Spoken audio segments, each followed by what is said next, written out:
waxaan dadweynaha Soomaaliyeed la socodsiinaa in dhawaan la qaban doono Somali Achievement Award.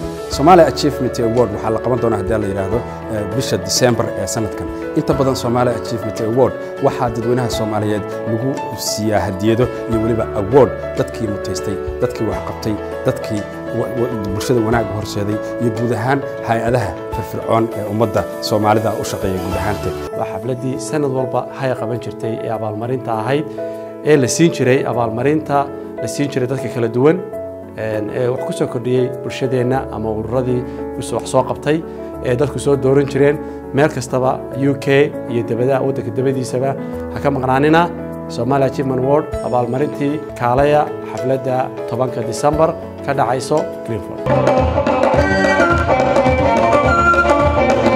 imikana waxaan leenahay codeeya codkiina waa important codkiina loo baahan yahay 10 December